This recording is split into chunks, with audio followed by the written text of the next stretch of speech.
When you call, on the 18th of this month, please. Okay.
Chairman, how are you? Sorry, man.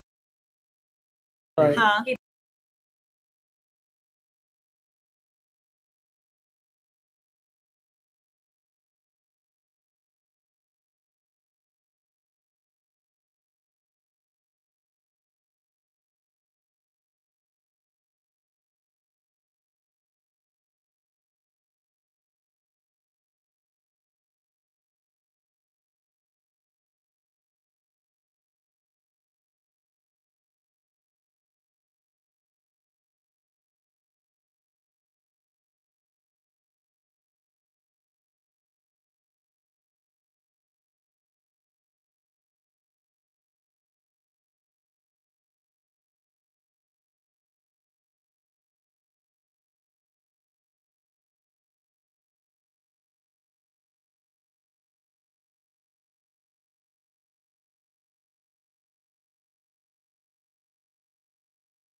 We'll go ahead and call the meeting of the Danville Public Works Committee on Tuesday, May 10th, 2022 at 6 p.m. to order. Roll call, please. Alderman Michael Kane. Here. Brenda Brown. Present. Bob Iverson. James Bouchard. Present. Carolyn Wands. Heidi Wilson. Present. Chairman Mike Poor. Present. 5 present. 5 present. Thank you.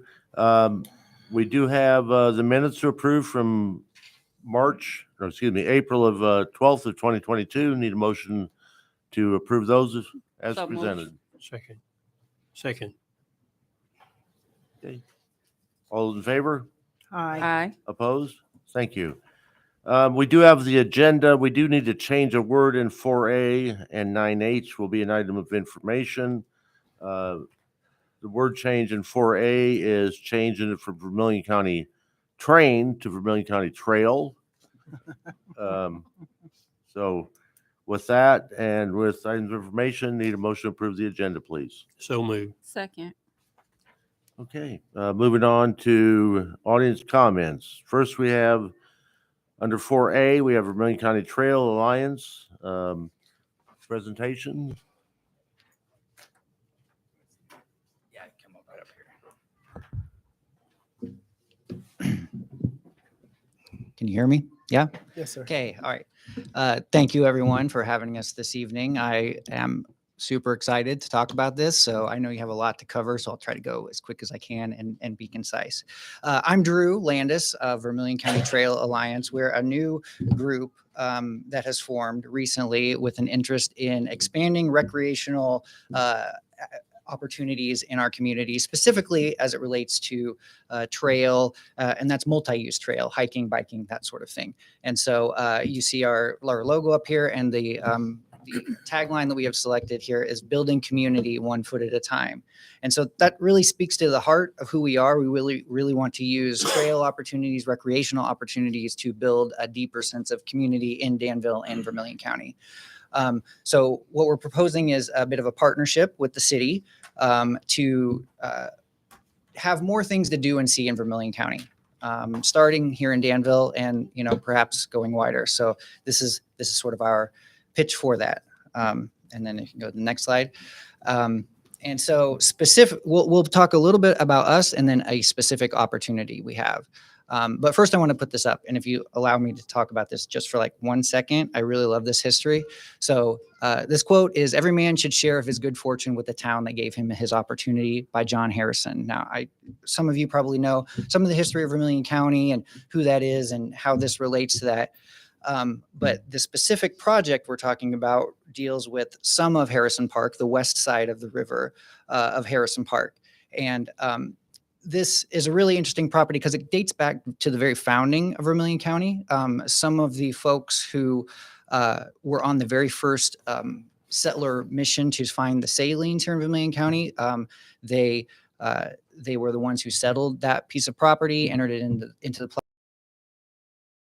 and it later passed into Amos Williams' hands, and it stayed with the Williams family for some time.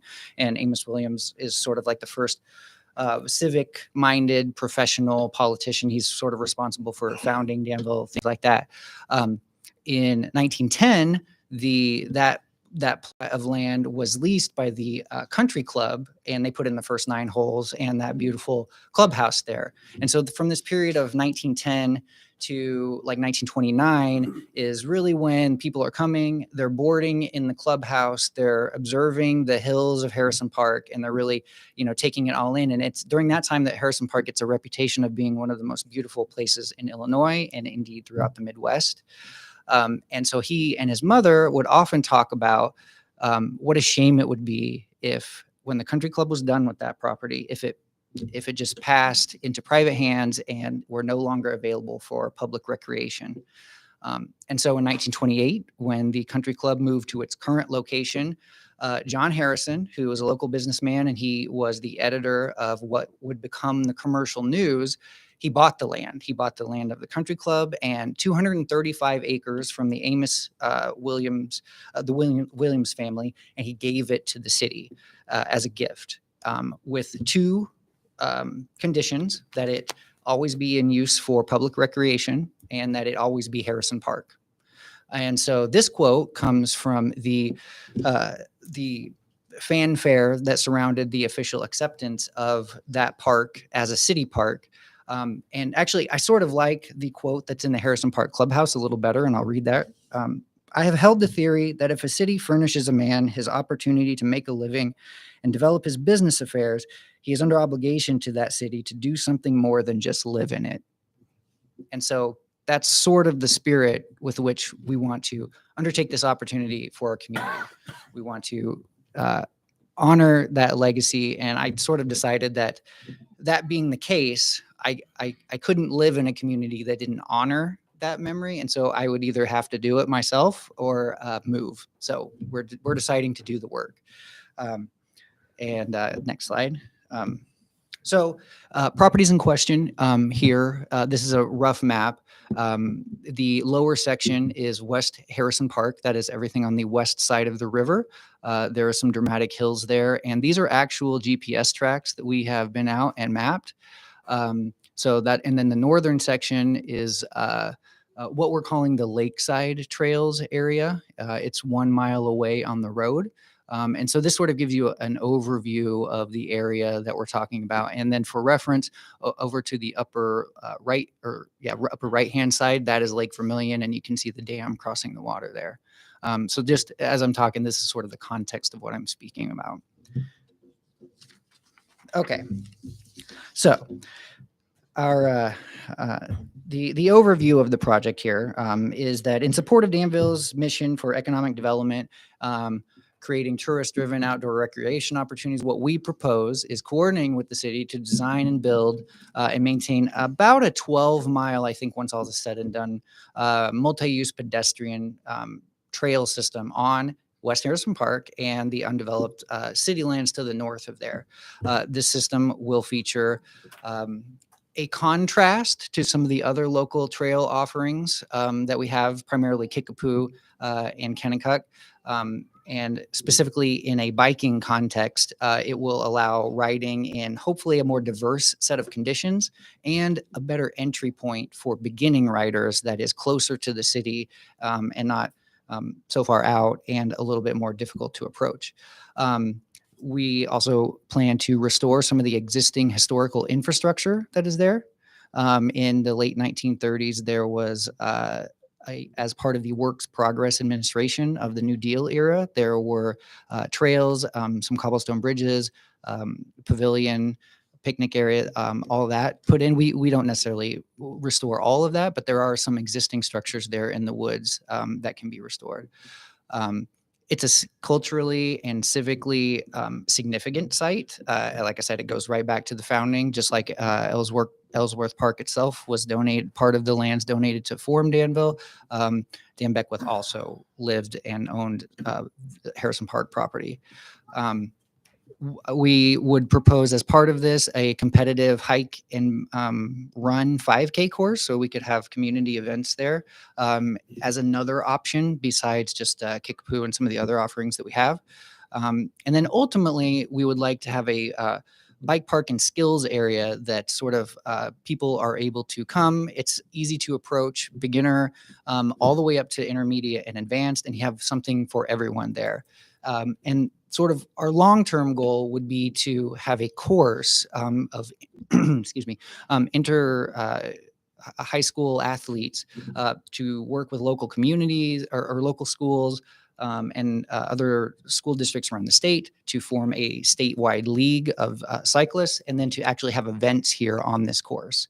So, but ultimately our goal is to transform Danville and Vermilion County using what we have that's unique to us, our incredible natural resources, to become a hub for all sorts of recreational activity: hiking, running, cycling, biking, hunting, paddling, everything. And the Harrison Park and Lakeside Trail System will hopefully one day feature competitive events that bring visiting tourists and their outside dollars to our community, increasing the tax base and having direct positive economic impacts for now and many years into the future. Okay, so that's sort of an overview. And really quickly, I threw these in here to show this does align with the city vision. The graph on the left is a survey from, I believe it was the 2014 Parks Summary. I could be incorrect on that, but it just shows that trails of the survey respondents, 28% of people expressed an interest in having more trail opportunities available to them. And then on the left is, I believe this is from the Riverfront study that was done. I believe the U of I students provided that. And we don't need to be concerned with the cost estimates too much. That was just what they put in there. I just wanted to make point that at several areas here, walking trails, hiking, biking, walking trails, and then connecting with larger regional trail systems. All of those are of high priority, as this group had found. And so this really does dovetail with the city's already established plan and mission. Okay, but first, who are we? Okay, we're a fully incorporated nonprofit. We are new, but we're fully incorporated and nonprofit. It's worth noting that we are similar to KMBC, that's Kickapoo Mountain Bike Club, but we are not KMBC. Many of the same people are involved, but this is not a biking only organization, although many of us do bike, and our concern is with expanding biking opportunities as well. This is a cross-disciplinary group of people. So we've reached out to the Kennecott Roadrunners and the DHS cross-country team and folks like that to see if they would be interested in, and overwhelmingly everybody has expressed some interest. We also are interested in comparison with KMBC. Our focus is a little bit more on, Danville Metro and then also countywide. And then our plan is to be an IMBA partner, which is International Mountain Bike Association, in order to use some of the resources available that they're able to help us get this trail system up. So I want to make clear that's not just biking; it's everything. But we're sort of using the tools that are available to us. All of us involved are experienced builders with clear results. Many of the fine folks in that picture there were responsible for Trail 1 out at Kickapoo, which was put in a few years ago, and then Trail 10 as well, and then we're mapping some more. We're all local advocates for community development. I myself am involved in Mad Go Coffee and several other things. My colleagues are also involved in development tasks. So this is really like near and dear to our heart. And then finally, we will be a 501c3 as associated with the IMBA organization. And that will allow us to fundraise and grant write and that sort of thing. Okay, move through these quickly here. What impact should Danville expect? So, I mean, I put economic impacts first because that's probably, the best place to start. So right now we have the Kickapoo Trail system that gets 20,000 riders a year to our doorstep. A lot of that doesn't translate into visiting Danville sometimes, so we would like to put something a little closer, so they do. You may not know that Kickapoo Trails are the #1 mountain bike destination in the state of Illinois, and also that the #1 destination in Indiana, Griffin Bike Park, is only an hour away. So we're really pretty well located for that user group. By comparison, Dayton, Ohio did a similar plan 25 years ago. It was an interurban plan with lots of different opportunities, and they do studies every year. And it has been determined that trail system brings in about $13 million per year in ancillary benefits. Now, I don't claim that this is going to do that, but it just shows the power of this sort of recreational opportunity. We will have improved cultural impacts, youth activities. I hear that a lot. What are the kids going to do? And so that's very near and dear to our heart as well. I mean, only 17% of females and 28% of males meet the daily minimum physical activity requirements. And so this gives them a way to accomplish that. There is a diverse community building through the shared use, like just being out in the community and seeing people face to face, like you, not like you, just creates deeper roots and a deeper sense of community. And that's only really possible with a way to get out and see other people. And then lastly, the local history that I mentioned, we have talked about further bringing attention to some local history by naming the trails historically significant figures and things like that. There is a specific mission on the part of ourselves and also the IMBA organization to recruit new riders, youth riders, diverse riders that you might not usually see in mountain bike using groups. So all of that just really works together to expand the opportunities we have available to us. And then here's some graphs. I sort of threw these up a little hastily, but the health impacts will be pretty dramatic as well. So Vermilion County is last or almost last in public health, all the public health measures. Okay. So that's obesity, diabetes, metabolic disease, and also mental health. However, we know that exposure to nature improves your mental health outcomes. That's scientifically proven. So this expands those recreation opportunities. So you can see the graphs at the bottom here. Vermilion County has higher than average obesity rate and a lower than average access to exercise opportunities. So this addresses both of those. It improves social mobility and fluidity. So with a robust trail system, folks that might not be able to get around on normal means of transportation now maybe have a way to do that. And then I threw this last graph on here to just show, it basically shows the fewer days of physical activity requirements met per week results in a lower well-being. So the more time, I mean, it's pretty simple. The more time outside you get, the happier you are. Okay, what's the immediate path here for success? So phase 1 for us is about 7.5 miles, I think, of traditionally cut single track for hiking, biking, some combination of those two. We've mapped and flagged a lot of that already, so it's pretty minimal effort, and we expect that could probably be done by summer of this year with no expenditure on the city's part. And then the plan after that would be to apply for a grant from the IMBA organization that will essentially give us design services to expand what we have already put in place with exciting features that are sort of outside our scope. We're very confident we can win. We have been in contact with the people that make those decisions, and they love the project. They love the community. They love everything about it. So we're pretty confident there. And then additionally, the people that I have spoken to locally have expressed there may be some local funding opportunity as well. I listed a few on there just as ideas. This all just goes to show that we're already, the ball's already rolling, and it's pretty quick wins for us to be able to proceed here. So the overall project, so phase 1, 7.5 mile loop of both properties. We expect that summer 2022. Phase 2, we'll apply for the grant that opens in June, and those are awarded in September. So we would expect sometime after that to begin construction and completion, maybe a year later. But in the meantime, there's all the historical infrastructure in the woods that we'd like to clear the trail, put those back into service, just so folks can even park at the golf course, walk down, and just walk back in the ravine network there across the bridges, because it really is pretty breathtaking and beautiful. So that would be phase 2.5. Phase 3, bike park and skills, we would expect maybe 2024 and beyond. And then the NICA course. I found this on the web for by Park Oregons. Siri's listening. Yeah, they're always listening.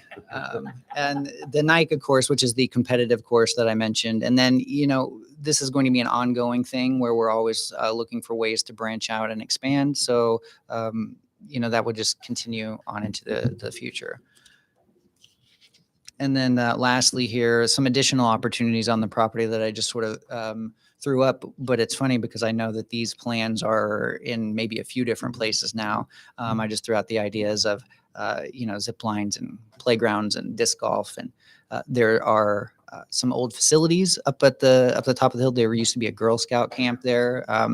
We may be able to put those back into use. And that actually is one of the pavilions there that has been abandoned. I believe the Girl Scouts moved out in 1980. So it's been sitting there out of use for 40 years, and it's almost perfect. It needs a little paint maybe. And then the last graph I threw on there is just which parks have you not visited? Again, that's from the 2014 park study, and it's hard to see. Many of them have been visited, but the point is that many of these can also be linked together with different types of trail opportunities, and so that just sort of speaks to the mission of both organizations here. And so I think that this is a really promising opportunity for everyone, and we're really eager to present it to you and get started.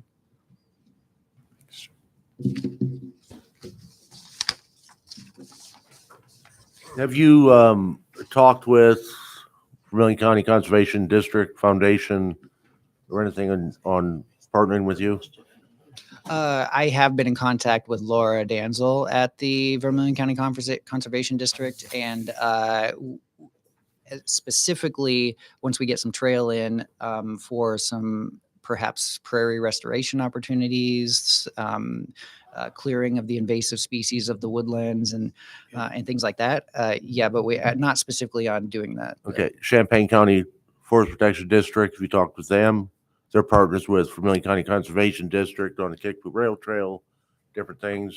Yeah, I haven't talked with the Champaign County Conservation District. I'm on the new board of the Friends of the Kickapoo Rail Trail. Okay. So a lot of those folks are on there, and I've made them aware of this as well. So but they're on board with you. Are they willing to partner? I mean, they would be willing to work with us. Yeah, they've expressed interest for sure. I'm treasurer for the Conservation Foundation. So okay. I have not broached it directly with them, but the folks that I have spoken to are definitely interested. Okay, well, that's good, because I think it'd be a great opportunity to connect Champaign, Vermilion County, Absolutely. different things, get all the rail trails, all the other damos doing all the sidewalks and things, making them shared use. Yep. I think I it'd be a could not agree more. great opportunity. Yeah. Yeah. and if you don't mind, we'll be discussing, we'll have a chance to discuss more with item 9H, but Okay. just Drew, I don't know if you want to just kind of point out, it's not just a team, it's not just Drew with an idea. There's a team of people kind of surrounding this. Yeah. Um, So there's quite a few of us over here. This is the folks that we could scrounge up. Just real that quick. side or this Yeah. side too? These folks See here. Dave Techno back there and stuff and Doug and things. that- And we have not really shared too much at this point. I have a feeling that once we're able to share, we'll have pretty widespread support, just based on the nature of the project and who we all are and everything. So it's definitely not just me. I wouldn't have. Yeah. Yeah. Well, and then when we get to 9H, it'll be, we'll dive into the discussion of what we as a city can do to participate and what that looks like. Okay. So. Good. All right. Thanks. Thank you so much.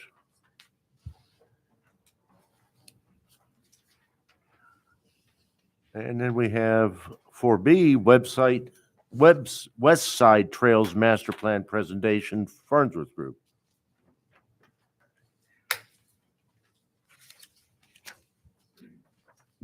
Hello, everyone. Thanks for having me here. My name is Kathy Mulvey. I'm with Farnsworth Group. I'm a transportation engineer. And I have about 20 years of experience in a variety of different projects and client types, ranging from IDOT, tollway municipalities. And I've kind of formed myself a niche as in the trail master planning and trail design. Coworker of mine, Jeff Martin, he's a landscape architecture. We frequently partner on projects, and this is one of them with the city of Danville. So like I said, thank you for having me here. We met with city staff to kind of talk about the development of some trails along the western portion of the city. So as soon as we get the slides up here, because we initially met to discuss some of the goals of the project. This was back in the fall. And we also visited the site, which is in the west side of the city there, just to kind of get a lay of the land. It's not showing up quite right. Dashboard. Okay. Ma'am, do you mind raising the mic a little bit? Oh, yeah. Is that better? Yeah. Just do it from that. Okay. So, like I said, we met with city staff to kind of talk through some goals of the project. And those goals are on slide 2, some of the goals we identified. And I think you can just click on that slide. There you go. So some of the project goals is looking for ways to form those multimodal connections on the west side of the city. When I say multimodal, that's anything pedestrians, bikes, moms with strollers, kids on rollerblades, whatnot. And it's connecting those people to key destinations and features. Some of the features would be Ellsworth Park, the river was a big one, the hospital complex, some of the other commercial developments and residential areas throughout the area. And not only that, but expanding that to connect with existing trails that are either existing now or in development, like the Kickapoo Rail Trail, trail networks to the north of town, and trails that are going on in the hospital complex. So that was actually, go back to that. Yeah, because that was one piece of the project goals. The other piece was looking at some concepts for development of the Riverfront, because that's such a key feature of the area. And, how are we going to bring people down there and let them experience what awesome things the river has to offer? So taking all of those goals and developing them into a master planning document, this is something that can be used by the city in the future for any grant opportunities that you pursue. So looking ahead to slide 3, I wanted to show you the overall layout of the area we're looking at. There's kind of a lot going on in this picture, but basically the project, well, there's the Carl Hospital complex is sitting there in the middle. And basically the project is to the west of that. So all the colored lines you see on there are the recommended trails that we identified. And those trails extend all the way to the west, where there's an eventual connection with the Kickapoo Rail Trail. I also want to point out the 2 yellow dots in the picture. Those would be new bridge crossings across the North Fork River. The green blob there off to the side looks like a racetrack. That's kind of denotes where the river redevelopment concept that we were looking at. And I'll speak to that later. But right now I wanted to focus on the trails, which are the colored lines there. Because some of the thinking with this, the whole point is making connections for people and through the community. So some of the thought was initially, hey, we've got the Kickapoo Rail Trail. That's a big draw for people. So how do we bring those people into downtown? So that's denoted with the red line. We can look at a northerly route across the old Mill Street Bridge, of course, replacing that with a new structure, or a southerly route across the Ellsworth Park Bridge. But all that, the intent is to bring those users into downtown where they're going to be, shopping and meeting up with people and really taking in the sights of Danville. Other trails through here I wanted to point out was along Logan Avenue going north. That was a logical connection to trails that are north of town, of course, bringing them down into the hospital complex and then eventually down into the river area. And if you can kind of see, there's an orange loop trail that takes off from the hospital grounds. That kind of presents itself as a nice little walking loop. You can imagine there's a lot of hospital employees or guests or patients even that may want a little excursion down by the river to get away from it all. So that presents itself nicely.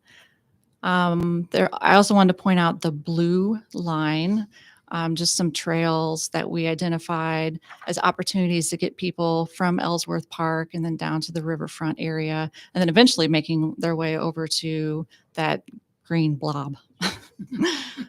So the next 3 slides are some enlargement areas that maybe I can point out some things. So this first enlargement area is more to the west, where that connection with the future Kickapoo Rail Trail would be. And the thought was to bring users down Oakland Avenue and then eventually into Ellsworth Park, where they could get off onto a 10-foot wide path and kind of make their way across the Ellsworth Park Bridge. And at that point, maybe there's some kind of gathering area where they can continue on and make their way up to the intersection of Main and Logan Avenue, or perhaps go south and make their way down to the Riverfront area. So those yellow line works would be that the yellow line work denotes like a 10-foot wide multi-use path. And the blue lines denote like a 5-foot wide sidewalk. So like I said, that 5-foot, that blue line now where the cursor is, that's kind of denoting that hospital loop path that I was describing. Some of that would be traversing that bluff area, either with stairs or switchbacks. There's also a blue line that connects under Main Street to the South Ellsworth Park. And then, it could make its way up and get onto the sidewalk that's there along Main Street. So the next enlargement continues south to some trails and what that could look like along the river. Just kind of utilizing existing road that's there now, being South Logan Avenue, and some of the city property that's along that land peninsula off to the lower left-hand side of the sheet there. And then even in the other direction, heading up to Victory Monument Plaza, and then perhaps a trail making its way under the Gilbert Street Bridge and over to this concept Riverfront development area. So I think this last enlargement shows north of the hospital complex, the hospital complex being that orange hatched area. And the thought was, hey, Logan Avenue presents itself as a great corridor for a connection piece up to trails that are already existing north of town. So even though there may be segments of Logan may not present itself well, it's not configured well for a trail. In our master plan document here, we provided budgeting data for any future reconstruction of Logan Avenue, just to have a trail that fits more nicely perhaps in that corridor, and that being an off-road trail on the southwest side of Logan Avenue. Right along the bluff, it could provide, great views of the river and the park, and just the wildlife. Of course, being on the edge of the bluff there may require some shoring up with some retaining wall and some pedestrian railing, but it certainly presents itself as a nice looking corridor. And this next slide I wanted to show you, because as I'm talking about some of these trails, what do these things look like? And predominantly the two types of trails in the plan would be like a shared use path type of trail.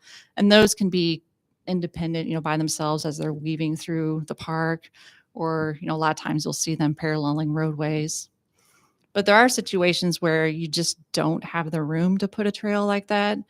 And in those situations, we would typically bring users onto the road facility itself. And then, signs or pavement markings could let users know, hey, this is being used by, vehicles and pedestrians or bikes. And I mean, certainly a shared use path is, more comfortable for more of a variety of type of users.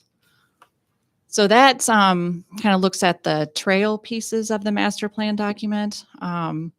Like I said, the master plan document provides budgeting information and implementation information for you. This next piece is concerns the Riverfront development area. And I thought it was interesting that the last group used the term adventure park, because this is certainly something we had fun with as we were brainstorming with Sam and Steve about the possibilities of some Riverfront development. And this is just an overall map. I have another enlargement that shows, what could happen there on top of the bluff by the Civic Center. But the thought was, of course, the focus is on the river. Let's bring people down to the river and really experience that, because it's such, a great gem here in Danville. And so, maybe that looks like some trails that can traverse the slope there, bring people down there with some switchbacks or some stairs, and get them down to the river's edge. And at that river's edge, there's actually an existing boardwalk there that was really neat to see when we were taking our trip, field exploration through the area. And, maybe there's the potential to expand that boardwalk or lengthen that boardwalk and add some overlook areas and really create a neat little place where people just go down for some solitude and, hang out for a bit and then make their way back up the slope. Be quite an effort, but adding switchbacks, can certainly make that little jaunt easier and getting back up to the top of the slope. But yeah, there's other possibilities of ways for people to interact with the bluff and the river. Could be, a ropes type course, where kids and adults can hang out, whether it's like higher in the trees or lower to the ground. Some team building ropes course would be really fun. And that's kind of denoted with the red lines area. And then that orange line you see that's taking users across to the other side of the river. Just imagining that could be some kind of zip line. So you can make your way to the other side and zip around, and then even, dismount and explore some trails over there. It's such an open area where, you can make your way over to the river on the south side, even skip some rocks, hang out for a while, and then make your way back over to the Civic Center area, the development area, via maybe a trail that parallels Gilbert Street. And like I said, this is just an overall vision, knowing that, this is something that would take time and something that you would have to, plan and budget for, but it's certainly something that's kind of exciting. And this next enlargement, like I said, I work on a lot of projects with Jeff Martin, our landscape architect, and he is so creative and comes up with some really cool ideas, and which is outside of my realm. I mean, I've got the engineering brain. But as you can see from this picture, we're trying to give you some ideas of what this space could be. To the right is the Civic Center parking lot. Maybe that's something that can be expanded a little bit to bring more people in. That red squared shape is maybe some kind of multi-purpose building where you could have rooms for events, receptions or reunions, birthday parties. Maybe there's space where you could have some kind of just pop-up shops for ice cream or coffee, and just having space too with on the south side of that building. Maybe there's some kind of overlook area where people could hang out and just overlook the bluff and the river. It'd be a really cool space. And then two, continuing to the left there, across the promenade, where you could maybe have some little shops. They're the white and blue, I guess, up top. Yeah, along there, maybe having some areas, some open areas where you could have vendors come in, maybe have craft shows or art displays, farmers markets, anything like that. And maybe while the parents or adults are hanging out there, the kids could be playing in the center, some kind of adventure playground area, with plenty of room for little ones to run around and have fun. And of course, the river being the main focal point, maybe that gives the opportunity to have some gateway, I guess some prominent building there on the bluff's edge. Yeah, right there. So maybe that looks like having concerts or plays or just kids up on stage running around and having fun, and people sitting in the middle enjoying a show, taking a little stroll down to the river, hanging out for a little while, coming back to the show. So it was really fun just coming up with, with input from the city, just some really cool ideas. So I wanted to leave you with the last slide is just some concept photos. And I really like the lower left photo. That's my style. So just hanging out there, I'm looking at the river, sipping on my coffee, watching the sunset. Yes, I drink coffee any time of the day. But there's just so many possibilities. And even, some of those amenities like the ropes course or the zip line, it's something that you don't see a whole lot of. And I feel like, it could really bring people in from the community, outside the community, just a place to really create a really social space. So like I said, we had a lot of fun working on this, and we hope that the planning document provides, a good document for you as you're pursuing funding and planning for the future to implement some of these projects. Are there any questions? Discussion? Any questions for Kathy or Sam? And I was just going to say, to add to that, we asked them to work with us to help us with all the projects going on in that area. The Riverfront vision has been something that's been around for a little while, and to my knowledge, it never really came to a final state. There was a lot of ideas and other stuff, but we wanted to bring that together with the casino coming and the possibility of them investing in the Riverfront and the Carl project and Ellsworth Park improvements and the Kickapoo Rail Trail. All these things have great momentum in our community, and we wanted to find a plan to bring them all together and to phase them and imagine what it could look like. So I think, they've been great in helping us do that and come up with a plan that we can better communicate what this all could look like and how we might go after funding, like she mentioned. So anyway. I think the other thing to remember is that this would all have to be a phased approach. There's no way that all of these things could be accomplished at one time, but we would shoot for like with possible partners with the mountain bike trails, low-hanging fruit to get a few things developed quickly, and then start working with partners to achieve more from there. Just a second, Dave. Kathy, any other aldermen have questions for Kathy? I don't have anything. Well, I love this concept. I'm a little bit confused. What exactly are you looking for the city for contribution? So keep in mind, they're working for the city to help us come up with this plan.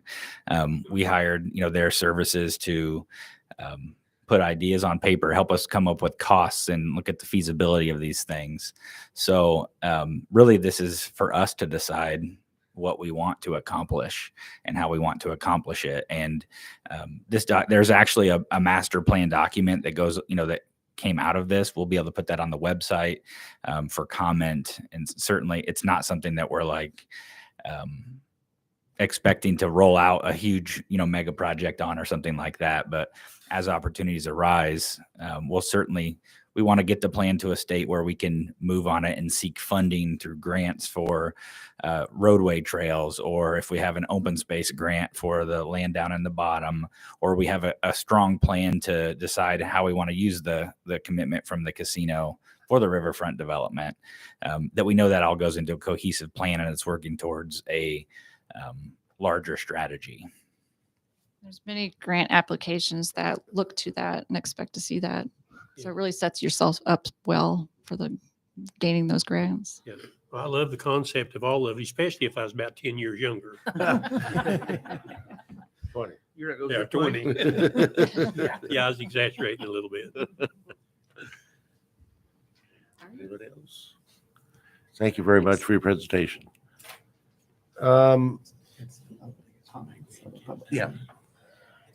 Moving on to other audience comments. Madam Clerk? Thank you, Chairman. Has everyone had a chance to complete a yellow audience comment card who wishes to speak this evening? We have one more. Okay, when I call your name, please come to the podium. I'll give you 3 minutes to speak. And I don't know if Dave, did you get a card, Dave? Did you fill? Okay. First, I have Doug Arns of Danville regarding the ARPA funding.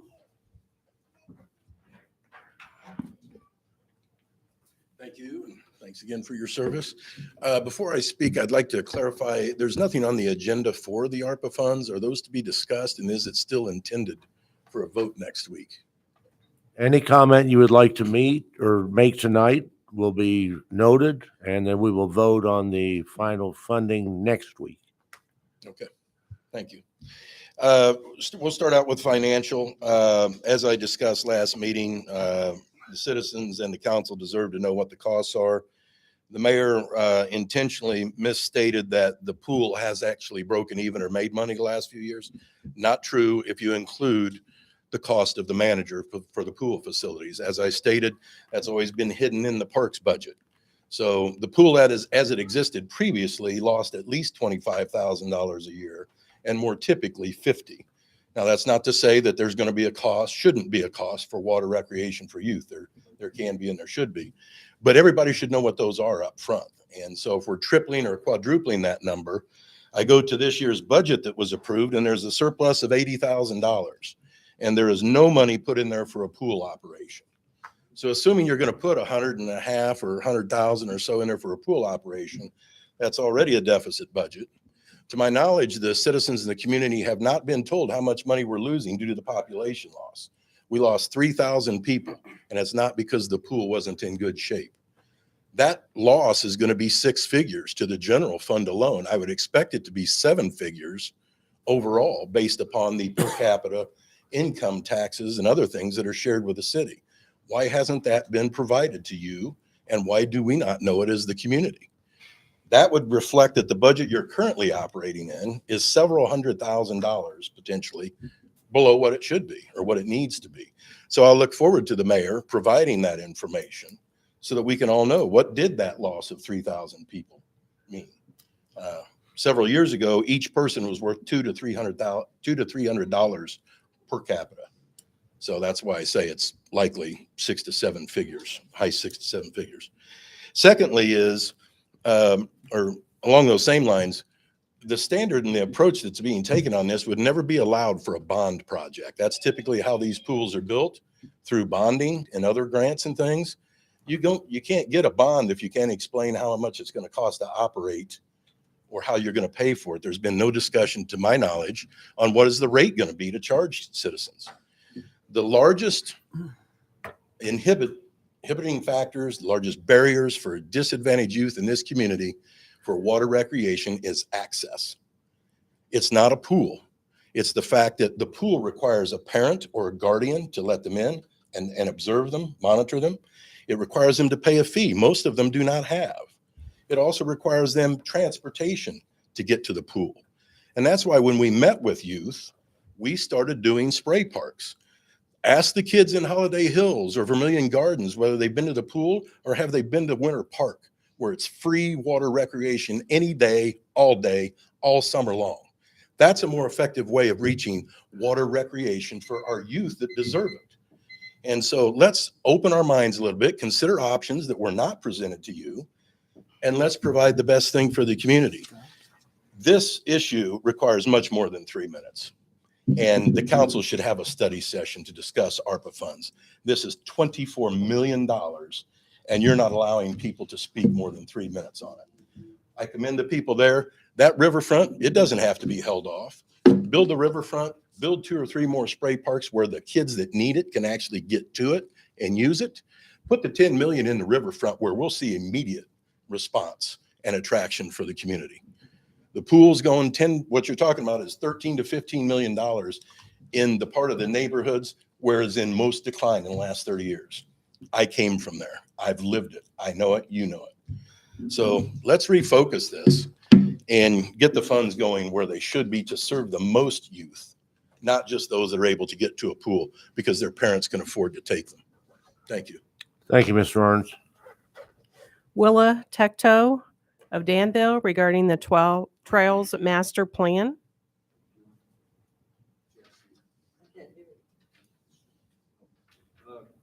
She couldn't hear much of what they were saying, so she's going to pass. Do you want to say anything, Dave, on her behalf, or I've got a. you got one in there too? Okay. Okay. David Tecto of Danville regarding the South Logan. Well, And- the trail. Okay.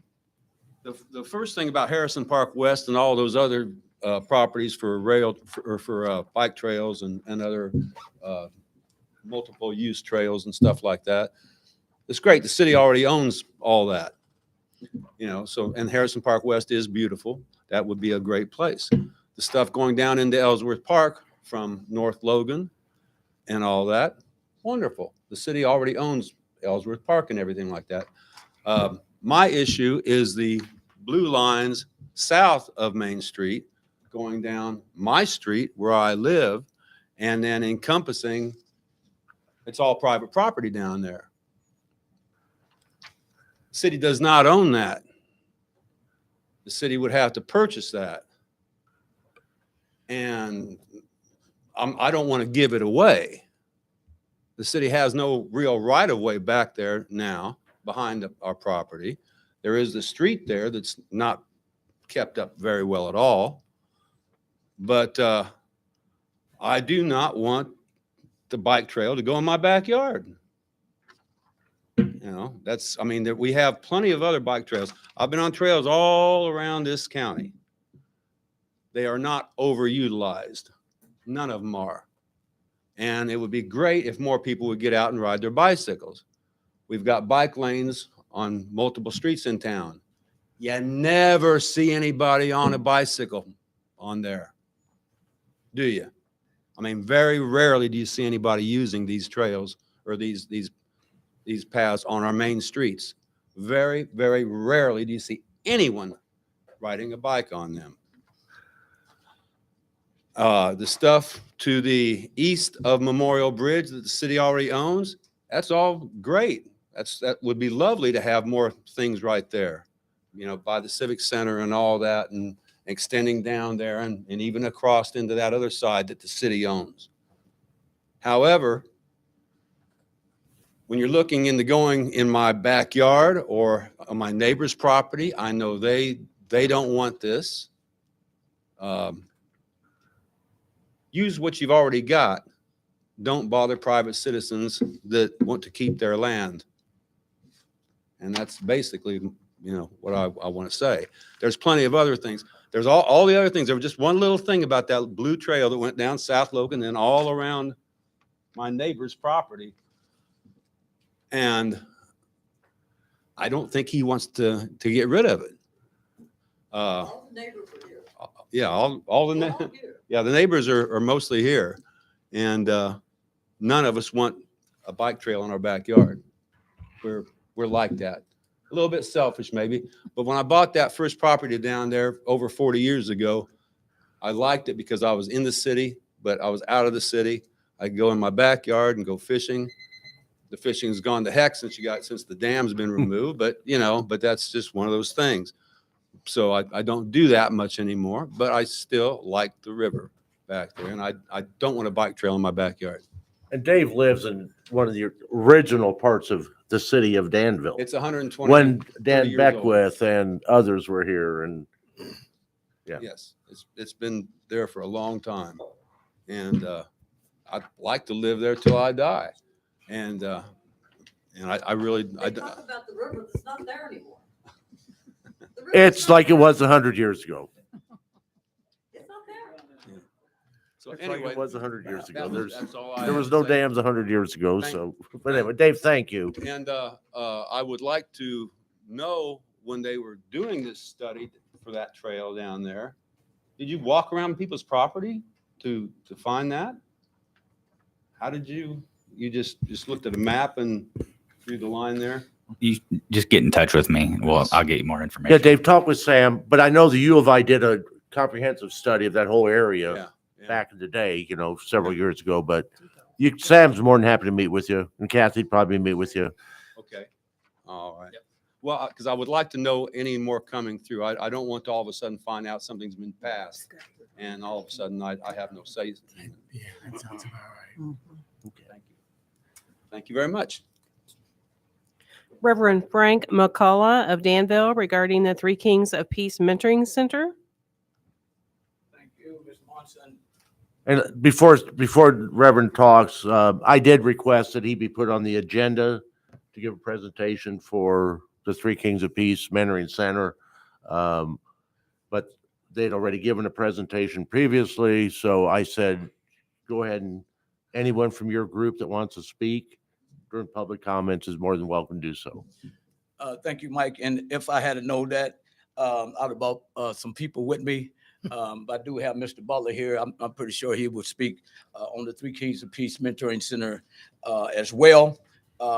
To let you know that, and I'm talking to the council that we have put in our presentation, and we are looking forward for you to vote, hopefully our way, so that we can require to reestablish this mentoring center over there in the Garfield Park area. And it seems like the agenda that the mayor has given, it seems like to me, it's already been approved. I don't know, you're going to vote May the 17th, is that right? May the 17th?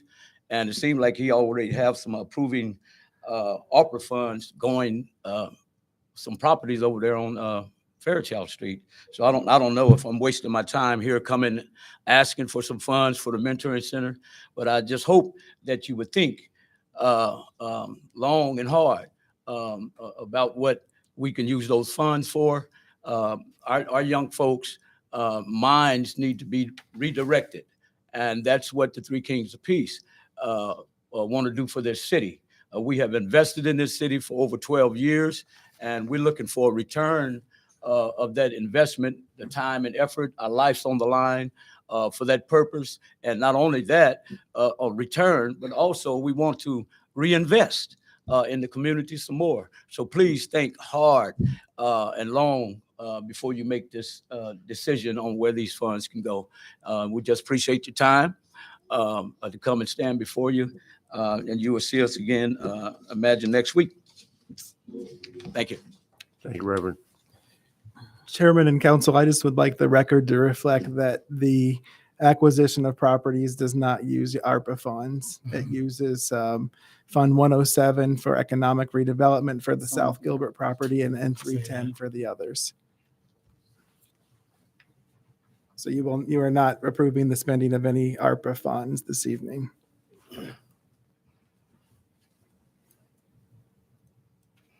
Questions for Reverend? No questions? All right. Thank you, Frank. Well, thank you. David Schnell of Danville, did you want to speak on the ARPA funding? Yes. Okay. I bring handouts. You can take one and pass it down. Amazing timing that these two great presentations were talking about the two most popular projects that the city council has been involved in decades. And that would be the Riverfront, where if you look on the second page of that handout, we had 934 respondents about that project. And those that were at the meetings, we had tremendous public turnout and outreach to stakeholder groups. And I got a question. I love Farnsworth Group, and I know they did a fantastic detailed job, but every one of those ideas is in the city shelves. I don't know why you guys spent money on that when it's already been done before. We have so many plans on the shelf, including that Riverfront, including the DHS campus plan. Alderman Poor, you were involved with those meetings with those neighborhood groups. You know those people wanted that project. And how many meetings did we have? You know, tremendous turnout. Sam, you were involved with those as well. My question is why aren't we funding things that we already have planned that are on the shelves? These are projects that are known to bring return of investment to the community. That's what we're talking about. We want money to come into the community. Pools do not bring money into a community. Look at Urbana, look at Champaign. Sholem Park's not a money maker. The Urbana Aquatic Center is closed this summer because they can't make money at it. You know, it's the facilities, we have facilities in town that can provide swimming and do it better than the city of Danville. We have an established YMCA, serves youth. That's what we want to see. Why aren't we partnering with them for these types of facilities? The other question I have is when are these funds need to be allocated? What's the deadline? I can comment on that. They have to be appropriated or awarded by end of 2024 and completely expended by end of 2026. Okay, so there's time. There's time. There's time to do proper public outreach. Let's engage the community. Maybe their priorities have changed. Maybe the Jackson Street corridor is no longer a priority. It had been for years. But I would dare to say that, does this council even know the city has a strategic plan? Have you ever seen that document? It's sitting on the shelf in Public Works. I know there's one, was one in the mayor's office. It was put together by a great city team well before my time. Lots of public outreach with many stakeholder groups. And I think that's what Mr. Tecto is complaining about too, is where is the public outreach even in this trails plan? Trails plan's great. I love it, every bit of it. Want to see it happen. You know, I'm a great advocate for biking and trails, but we need to do it in the proper manner. And just sitting at the table for, like Doug said, 3 minutes, that's not public outreach. The best ideas come from engaging the public. You wouldn't have a sidewalk extending from Logan Avenue to Gilbert Street if we didn't have good public outreach. That was Vince Coors. He said, why aren't you putting a sidewalk in there? And we said, yeah, why aren't we putting a sidewalk in there? So those are the things that you can get from the community. The other question I have, and just looking at the Riverfront plan, great idea. Did anybody consider the train noise and the roadway traffic noise for those venues? If you walk that area, it's loud. Thank you. Thank you. So, and get what Dave was saying. I remember when I first got involved with the city in 1995, that was our first strategic plan. Then we did one in 2005. And as he has said, I don't think there's been any action taken on those since. But we used to have, every 10 years we would do a strategic plan, and what are we doing? 5-year, 10-year, 15-year. But there's a lot of good ideas on those shelves. They are very good ideas, and they were put together by people a lot brighter than some of us. Yeah. And I'm including myself in that. They had some really good ideas, and the history repeats itself, and many of the things in there are still pertinent to today. Yeah. Thank you. So maybe we get that out, Mayor. I mean, just to give the council an idea, just here's our last strategic plan we did. Boom, here's some ideas that came out of that, because I know there were hundreds of people involved in those sessions. We had people involved in every aspect of city government, every aspect of police, and every aspect of firefighting, and put together plans on how to move forward. So, yeah. Well, Chairman, what I would say is thankfully we are using some of those plans. For example, almost $9 million of that we've allocated for ARPA is from our stormwater and sewer management plans. So we are in fact using some of those, and I will check to see when the last strategic plan was. But if it was 2005, I would tell you that was 2 decades ago. And many of the people that are here now weren't there then. I would say most of most of these people who are much younger than me didn't even live in Danville at that time. So while I certainly honor what's been done before, sometimes we need to update things and look to the future instead of the past. What's the old saying? Past achievements must be guideposts, not hitching posts. Yeah. I was just going to comment, the Farnsworth group really assisted us. It was not a brand new plan, right? We actually looked at the Riverfront plan as one of the guiding documents for what we decided and what we suggested and the ideas and the recommendations in that. But we took into account things that we might not have known back then when that was done, like the Carl development, like some of these other things that are going to come to fruition. We wanted to modernize the document to make it so that we had a formal plan linking all those things to give us a competitive edge going after grants.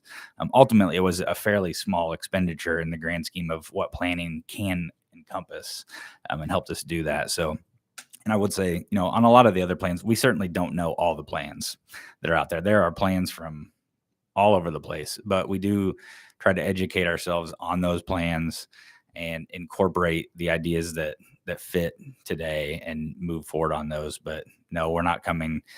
Many of you probably aren't aware of those because, they're passed by council and we live out some of the projects and some of them just kind of die. And for better or worse, that's what happens, I guess. But Thank you. Engineer Cole. Ed Butler of Danville regarding the Three Kings of Peace Mentoring Center. Thank you, Ms. Monson, to our chairman and to our council and the rest of this committee. I'm here as one of the Three Kings of Peace, as well as the Mentoring Center. I've been coaching football or dealing with our young people for over 50 years. And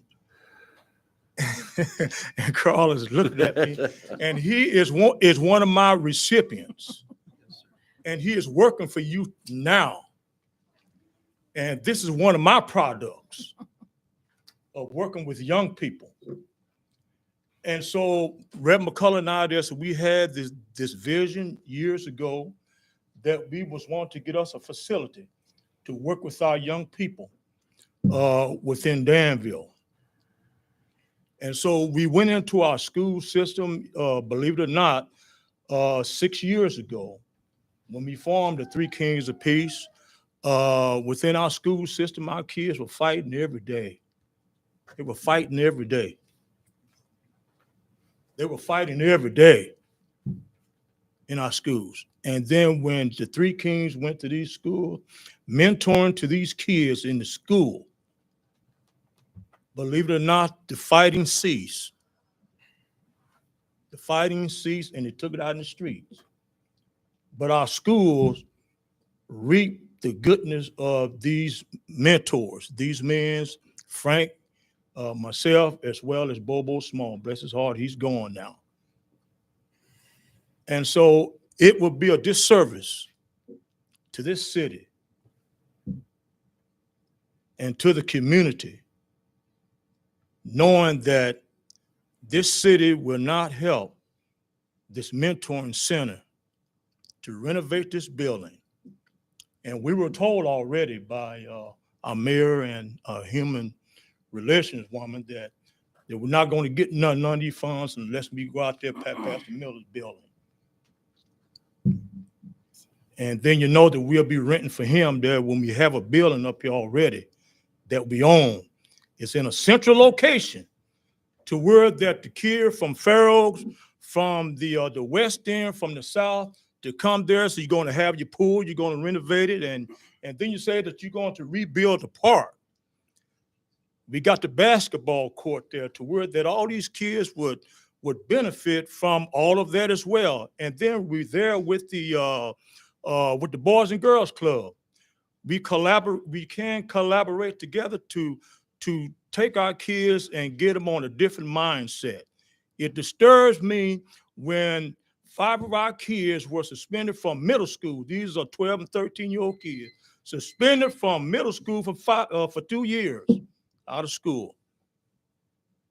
And so I would hate to see in the statewide or the national that this city refuse to help the three kings of peace to redirect our kids' mind to make Danville a better place. Thank you, Mr. Butler. Thank you, Mr. Chairman. Chairman, I would just reiterate that we did not tell them that the only way that they would get money is if they went to Miller's. We asked them about going to another building. If your real interest is in mentoring, why not use another facility, one that would cost less money to get going, like Pastor Miller's facility. We gave that as an example, but it was not said you have to go there by any means. But if we could renovate one building for $100,000, why would we spend $1.5 million or $2 million just to get started? That makes no sense, and that's poor stewardship. That's not true, Mr. Mayor. Mr. Chairman, you have a budget, right? Yeah, you've given your presentation. We saw the budget. We saw the numbers. I've met with the contractors along with you, and city inspectors and things, and looked at the facility. Alderman Bouchard was there. I think Alderman Brown went, Alderman Iverson went. So, I mean, we've looked at the facility, yes. And no decisions have been made on any of the spending for the ARPA money. So. We just don't want to continue to hear that it costs $1 million or $2 million to fix this building up. You have the proposal, you have the contractors, numbers, and that's what we presented. Don't think it's costing $1 million or $2 million. And Pastor McCullough, as we discussed in our meeting, your proposal does not even include all the items that we need fixed, including tuck pointing, where you have a wall falling out that our inspectors say that it's unoccupiable at this time. Okay. And again, last week we passed a new ordinance where you can only, I guess I'm supposed to tell you at the beginning of the meeting before you start speaking, you can only talk for 3 minutes, period. And Chairman, it's not, that part of the ordinance isn't new. That was always there, but it wasn't enforced previously. Whereas I've always, in committee meetings, I like to engage with the people and give answers and listen without having any time. So, but after last week, I can no longer do that. So, thank you for your comments. And do we have any more, Ms. Monson? Yes, we do. One more. Jackie Vinson regarding the Vermilion County Trails Alliance and the ARPA funding. Was that your babies I heard? Yes, they are back there. Thank you, Lisa. I have a couple points, and I wanted to start just with a brief. I think it's great that you guys are willing to consider partnering with the Trail Alliance. I know Sam has given a lot of time to them, and I want to appreciate that. I want to appreciate you considering that partnership. I think they will be a great resource for outdoor recreation with people who know how to build trails, who know how to build them successfully and cheaply. I'm going to put the lid on that, and I would like to talk about ARPA funds. First, I want to recognize the Public Works Committee and the full City Council. At this point in time, I feel that you have all received and hopefully read my email regarding the ARPA spending plan. I want to thank you for your service and recognize the individuals who have reached out, who have received my phone calls, who have talked to me about the city's plan. I appreciate your service. I appreciate what you're doing for the city, and I know that it's not easy. I'm not coming here tonight asking for money from the city with the ARPA funds. I have one request. You have a week before this vote is supposed to happen. Please create a public survey so that people don't have to bring their kids to council meetings to talk to you, to have your ear, so that they don't have to draft an email. The city staff can whip together a survey quickly and receive the amount of comments that Mr. Schnell said that they received in the past. 900 comments on something that wasn't $25 million of free money to the city of Danville. Make it open for 6 days if that's it. We'll respond. I promise you we will respond. And I have one question, which kind of piggybacks off of what Reverend McCullough asked. As I understand it, the ARPA funding that's being, or the properties that are being proposed tonight, the 4 on the 1100 block of East Fairchild Street, are not being purchased with ARPA funding. But if they are not in support of the Garfield project, then why is the city buying 4 houses? Are your comments concluded? I'll be happy to answer afterwards. Yes. Very good. Well, Mr. Kronk, our community development administrator, can tell you that probably more than a year ago, I gave him a list of properties around public parks, including Carver Park, including Garfield Park, and including one other park, Mead Park, that I thought the city should acquire for two reasons. Number one, blight elimination, and also for further improvements of the park. So whether or not we acquire these properties, I would say, unfortunately, the majority of them are very blighted. And even if it just provides clearer sight into Garfield Park and eliminates blight, it's worth it in our community, Then why are they only be purchased at Garfield Park tonight? because those are the only ones that we've acquired thus far. Thank you, Ms. Vincent.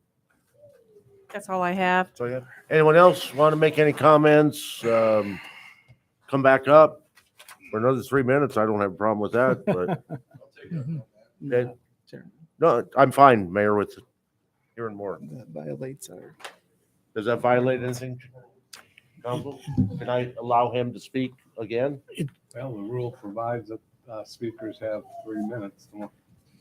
But it also provides the chairman can take it upon him or herself You to have the expand it. authority to control the meeting. 3 minutes.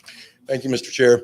The last question that I have is, and I'm concerned there's a poison pill in this.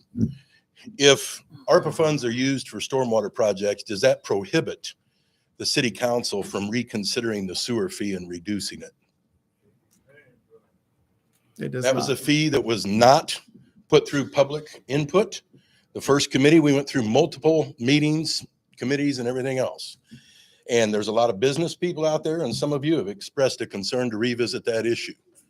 Do not allow this vote that is not needed literally for almost 2 years from now, take away your flexibility to better deliver to your citizens what you want. I know from that meeting, I recall specifically Alderman Brown had concerns about the amounts. Alderman Iverson did, Alderman Pashard did. There was a promise by the mayor that it would come back for discussion to Public Works Committee. I've been through every set of minutes. I don't see where that ever happened. Some of us can show you a different plan, different options. It was suggested that there weren't choices. There were multiple choices, none that you were involved in because the mayor didn't allow you to be involved in those. Stormwater had been covered in the streets department for 50 years prior to Scott trying to change it because he couldn't balance a budget. Stormwater should have gone back in. It could have been, you can use motor fuel tax, CDBG, and other things. So once again, you're being pushed to make a vote at a time frame that you don't have to make it. That vote was made 10 months before those fees went into place. And mysteriously, Alderman Foster, after 18 months of saying there was too much money in the sewer fund, had an epiphany and became the 8th vote to do that. And the next thing you know, he's sitting on the airport board. I think there was a conflict there. I think there was a potential conflict. I think that issue needs to be revisited. Your seniors are paying a disproportionately larger share of stormwater fees because of the way that this was established. You have businesses, all of the businesses that are in Eastgate are paying twice. They're paying into your special services area fund that is levied through their property taxes. And then you're doubling again because you're hitting them on sanitary sewer fees when that's not even what stormwater has anything to do. But once again, you weren't provided all the options. You weren't provided all the information, and some of it was intentionally misleading. So please do not sacrifice your authority as an alderman to reconsider what is in your constituents' best interest long-term. There's many other projects that could go in those places if there's any questions and there's some demand to make a vote. Once again, we heard the vote's not required till 2024. What's the rush other than trying to pick up some political favors? Thank you. Thank you, Mr. Arns. And I don't want this to be political or anything else. This is just our citizens being able to say what's on their mind. And some is fact, some is not fact. We all been here. We know how it works. So, but again, thank you to everybody that had comments. Ms. Monson, that was no one else? Okay, we'll move on.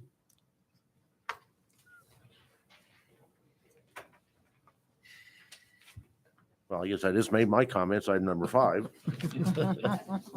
But okay, approve the payrolls. Payrolls are from May 6, 2022. Need a motion and a second for those, please. So moved. Second. Questions on the payrolls?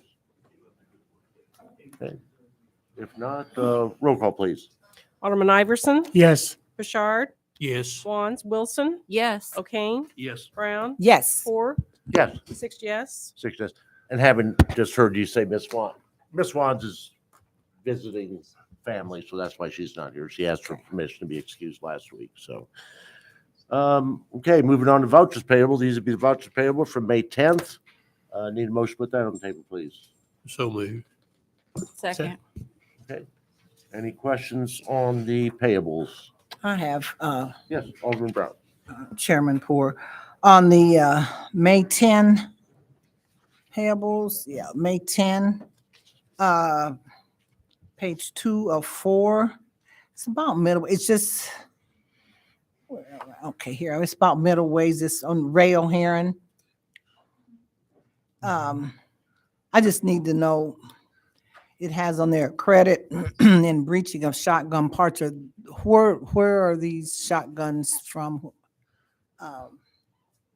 Where's she at? Okay, I couldn't see your face, Ashlyn. Where are the shotguns coming from that Yes, we traded in? yeah, mhm. That I would have to check with Chief Yates and get back with you. I don't know the details of where they came from. Okay, that was my concern, not the cost or anything, but I was just concerned when I saw that. I don't recall of anything being mentioned by the police department, or if these guns that have been confiscated or what, why there's transaction on that. Okay, thank you. If you could, whenever you do, if you could get back to me. Thank you. Anything else, Alderman Brown? That's all. Good. Anyone else? Okay, roll call, please. Alderman Bouchard, Yes. Wands, Wilson, Yes. O'Kane, Yes. Brown, Yes. Iverson, Yes. 4, Yes. 6 yes. I don't know if you had dust in your mouth from Yeah. cleaning the garage out for your wife. No grass. Okay, thank you very much. Moving on to item number 8, Public Transportation Director Beeth. We have 8A, a resolution approving the purchase of a fare vending machine for the transfer center. Need a motion to put it on the table, please. So moved. Second. Oh, I know, I'm way up front. I know. Where'd you go? So none of our buses have the capability to Yeah. accept a credit or a debit card. And so rather than outfit every bus, which we don't have room for any more equipment on the buses up front, we decided to put in a fare vending machine that accepts the debit and credit cards so that people don't have to walk clear down to the office to get their, it's not, this time of year is not so bad, but in the winter time, we don't want people trying to get down to the office to purchase their tickets for the bus. So this fare vending machine will accept only credit and debit cards to eliminate the possibility of vandalism. So that's going to be, I think that's going to be a big addition to the transfer center. Well, this will be at the actual transfer center, like inside the building for Yes. them. And is that open all the time for, Well, only when we're operating. so only when the buses are in operation, Yes. someone can go in and purchase the Yes. fares? We had the option to get the outdoor machine, but we decided against that. Thank you. Lisa, how many units are you talking about? I don't think I've seen the number. Just one. Just one. Mhm. Okay. One big one. Okay. This will be great, I think. You go to almost any other city and they have an opportunity for you to purchase at the transfer zone. So I appreciate Director Beeth looking into this and making it a possibility for our citizens. I think that they'll appreciate it a lot. Other questions? Not on this. Okay. Roll call, Oh, please. I actually, Oh. I have one question. So it's been 1,000 years since, I'm exaggerating, but I haven't rode the bus in a very long time. For those that can get a reduced fee, is there such a thing? Mhm.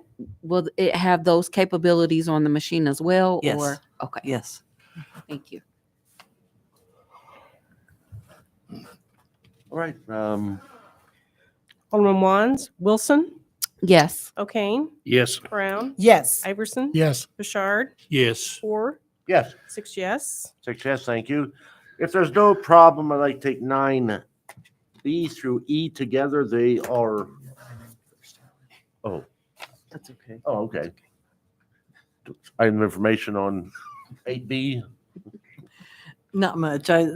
As you can see, our buses are set to go on the line tomorrow, start production. So we should be seeing those by sometime the end of the month, the 1st of June. So now we have to do is find a place to store those. Open positions, we have a few open positions still listed there, and they lifted the mask mandate. So, this is the first month that we've not had to wear masks on the bus. It's, optional.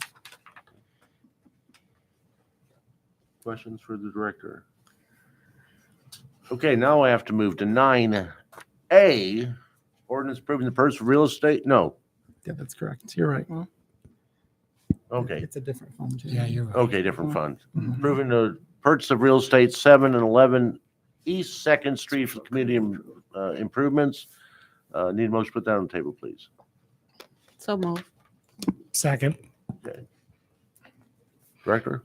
Or Take it.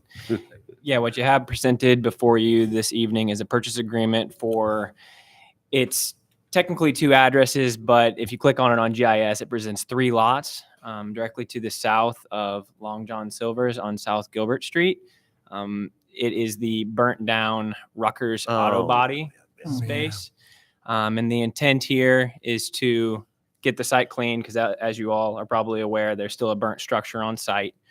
And there's 2 blighted garages as well on those lots. The intent is to clean it, perform our due diligence before actually executing this purchase agreement and closing on the property, and to bundle it with another blighted house directly to the north of these 3 lots that is going to the tax trustee here in June or July.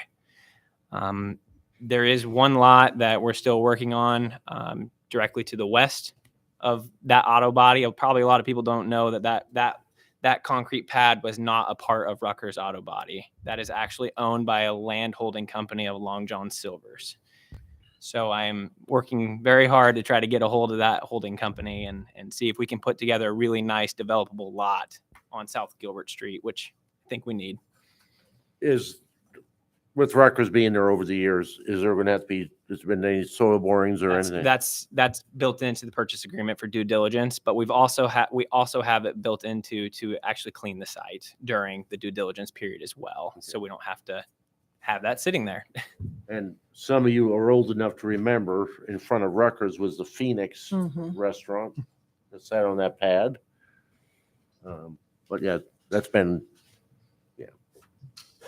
be a very, very good development improvement. Okay, So we're going to spend more in cleanup than we will in the purchase price. We can hope not. Only the soil borings will tell us that. Just from some pro bono comments from consultants, there's a couple of concerns, but not very many. I just think it's really smart on a commercial lot, especially one that burnt down, to do that phase 1 and phase 2 environmental site assessment. Alderman Crowe, anything? Alderman Iverson, Alderman Bouchard? And they didn't have any money, insurance money or anything to tear it down and clean it up and stuff? Not that I've been made aware of. And have we gone after them for anything? I get tired of the city cleaning up everybody else's problem. Right. Well, I don't know if Corporation Counsel Simon has any. Have we been able to go after anybody on this property? I'm not aware at this point, but I've not been asked to research it, of any case that we have. Yeah. Can we look at that? I mean, Yeah, And I would, so I think, we would do that in many cases. We view this as like, a strategic improvement as well as a cleanup, to where the city has the ability to take control of a couple properties and to ensure that they get in the hands of a right person to redevelop that, down the road. That's what we're seeking to do. And likely going through that process of going after them is a multi-year process that may not lead in us being any closer to that. So that's one reason that we're proposing this route, just for timeliness. And we think there is the ability to redevelop that property in the near future, and that its cleanup is the only thing holding that back. we used to be able to put a lien on some of those properties for trying to walk away. We could put a lien on it and then also pay the original $80,000 or $90,000 asking price. Whereas it's going to cost us probably $5,000 or $6,000, if that, to take the stuff to the dump.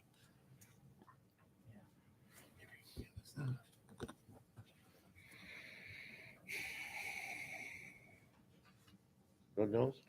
Well, I don't like it, but I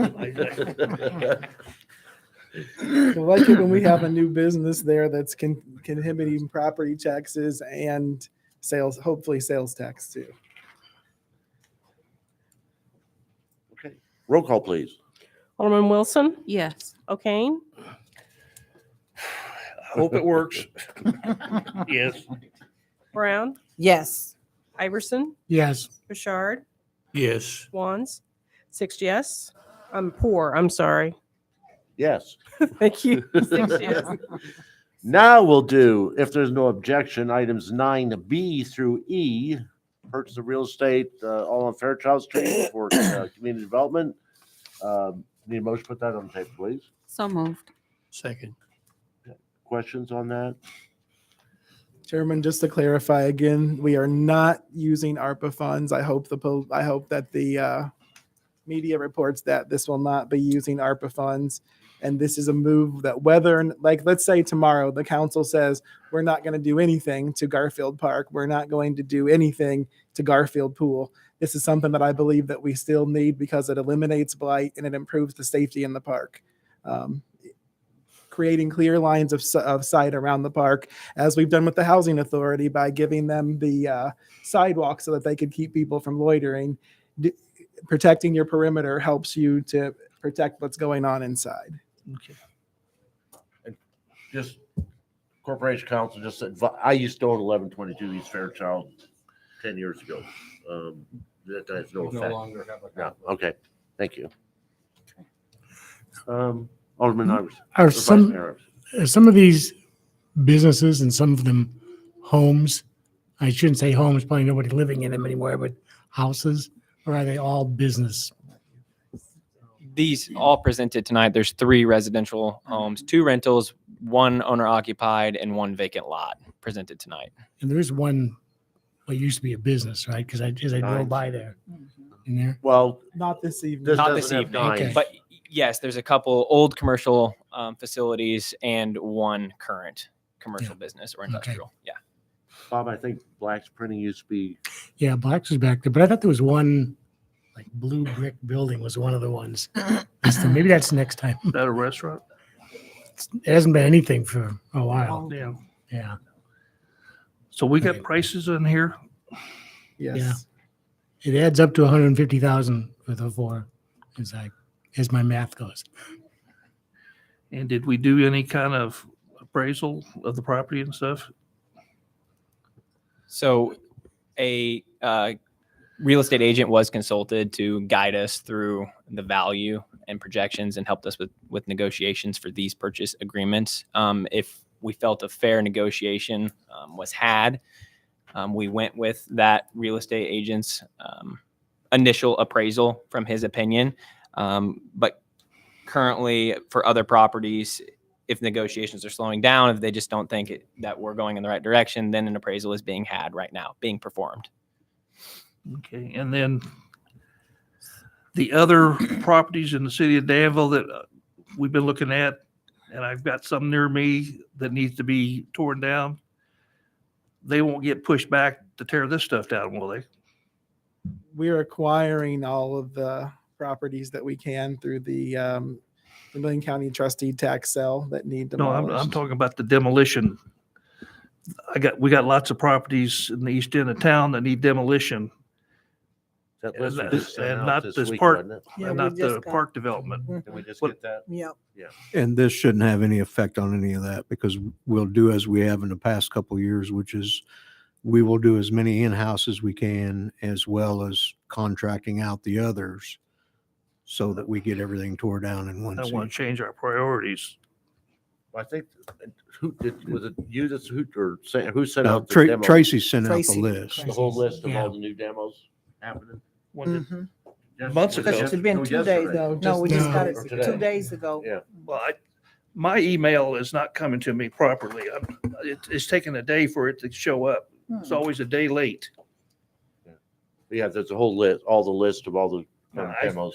I was on there till 2 o'clock this afternoon. I never got anything from the city. New. I take that back. I did get the report for what the special pickups in the city. I did get that one. We'll have to have I you, got that one.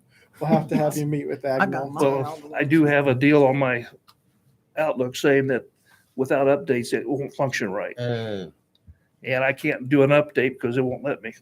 You need Right. bring it in. I know, Yeah. I know Agnell recently requested that everyone bring in their laptops so that updates could be done. I did that last month, but Okay. I've had I had to do it additional twice. problems and they've taken care of it. If you call them, they Yeah, they can do they'll it get- remotely. because they see me quite often. So- and they do it. They get out as soon as they can. And Okay, Your out. grandkids show you how to do it. no, I can do it. It's just, Just as some- but if the yeah. machine says I can't, I can't. Yeah, yeah. Just Okay. call someone on You know, TV. I also requested the grass cutting, but that's a different topic. Okay, that's my questions. Okay. Roll call, please. Vice Chairman O'Kane, As long as it goes the way they say, yes. Alderman Brown, Yes. Iverson, Yes. Bouchard, Yes. Wands, Wilson, Yes. 4, Yes. 6 yes. 6 yes, thank you. If there's no objection, I'd like to take 9F and G together. F is dealing with the amending the Illinois Housing Development Authority abandoned property program and also amending the Illinois Housing Development Authority blight reduction program and reinvestment 310 budgets. There's no objection. Take those both together. Need a motion in a second, please. So So moved. moved. Second. Questions? I can take them together. Item F is for the grant that I spoke about 7 months ago. The actual funding source for IDA APP, the Abandoned Property Program, was considered unconstitutional at the state level. And thankfully, they brought the program back and basically transferred the funds over to SCP, Stronger Communities Program 1.5. It's not a substantial amount of money, but we are going to be receiving $18,000 towards demolitions. Basically, covered two properties, 2 demolitions. And G, this goes back. I'm sure some of you are familiar to the IDA Blight Reduction Program. This grant program was awarded in 2014, and the city did not have any action items until 2018, almost a year after the deadline to submit for reimbursement. Once I was employed, I was given the opportunity to reach out to IDA with the mayor and basically beg for forgiveness and see how many properties they would allow us to get reimbursed for. They came up with the magic number of 4 properties, and we received just shy of $100,000 back. And that's what we're doing here with this resolution, is reconciling a negative account, which is the IDA BRP account. And Chairman, I just want to thank all of these guys because none of them were here when the problem started. I wasn't in this role when the problem started, but they fought tooth and nail for the taxpayers. And instead of getting nothing, we were able to get $100,000. So I'm really proud of their efforts because, that helped reimburse money that the city had previously That spent. almost paid your wages. A lot more than, Chairman. It took a full year's worth. Well, we've got some great people working for pennies. Okay, roll call, please, on F and G. Alderman Brown, Yes. Iverson, Yes. Bouchard, Yes. Wands, Wilson, Yes. O'Kane, Yes. 4, Yes, 6 yes. 6 yes, thank you. This is just discussion now. What's that? This item is H is just Yeah, discussion. just discussion. 9H is a resolution with Vermilion County Trail Alliance. They did their presentation. If there's any more questions on that, there's no voting going on tonight. I know Sam has some Okay. Yeah, it was our intention to have a draft agreement, what an agreement with the Vermilion County Trail Alliance might look like tonight. But, as Mr. Simon said before, he gets paid by the word. So he got a hold of that thing, and, I've got some reworking to do, but we're going to get through that in hopes of having an agreement to you before council meeting next week. I do welcome any of your input, on concerns, but in general, I just wanted to highlight that, the proposed agreement, what we're seeking to do is similar to what's been done with Fetch Dog Park or the Winterview Softball Complex or things like that, where we're authorizing an entity to utilize public land and set up an agreement for them to do that with a specific mission in mind. Obviously, we have liabilities and things like that to account for and need things in that agreement. But ultimately, they want to design the trails, build the trails, maintain the trails, and are willing to do so with minimal help from the city. We've offered to basically do occasional mowing around the parking area, which is something we already do. I'm out in that area. We may occasionally need to maybe like plow snow out there. Maybe someday there's garbage cans out there or something like that. But, we're making those commitments under the premise that we'll do that as staffing allows. And, they're willing to work with us on that. And it's certainly something that our public works team and Carl and Steve Lane, and I have all looked over. I think the mayor, I don't think you've looked at the final-ish version of the agreement. But that's our goal, is to lay out that relationship in that fashion. The city may need to come alongside, and, we've talked, like, let's say a 48-inch diameter tree falls across the trail. Well, their ragtag group may not have the ability to cut that 48-inch diameter tree off. So there may be times when the city has to decide to work together and get involved, but they understand that we want to see this happen. Many of us want to see this happen, but we're not able to commit like endless resources to this, but we'll certainly come alongside as a partner and do that. So did I kind of highlight the gist of that, Drew? Okay. So anyway, if there are any questions, that's the premise that we're working under while trying to make our legal department happy. Yeah. So That's the Did you premise get, we did all you get a work copy under. of this?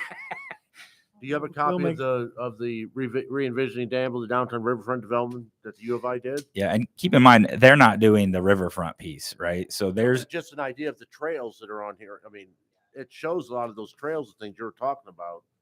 If you need a copy of it, maybe we get that to them. We can And definitely then, do that. do you have could you provide the other aldermen not on this committee with a copy of your presentation, your PowerPoint? Yeah, and I've got that. I Oh, you can do? provide a Okay. copy.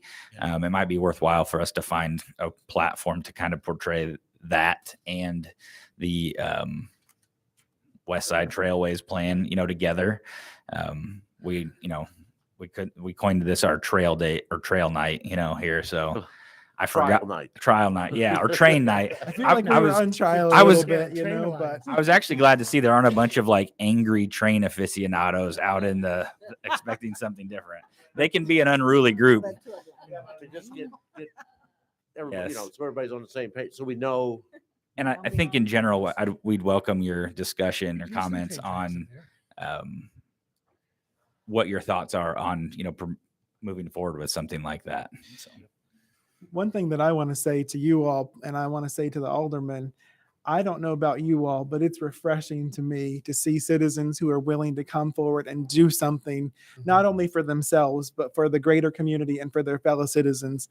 Oftentimes we're asked, and people have such selfish and sometimes they're amazing, and sometimes they have such selfish and self-centered motives, but it's great for me, and it's encouraging for me as your mayor, who sometimes when you get hit with all the trash that you do, literally, to have people that are willing to stand up and say, yes, we're going to do this. And we're not asking for anything for once. We want to do something to help people. So I just thank you for that. That means a lot to me. And it means a lot, I believe, to this council and to the people in our team. I thank you. Thank you, Mayor.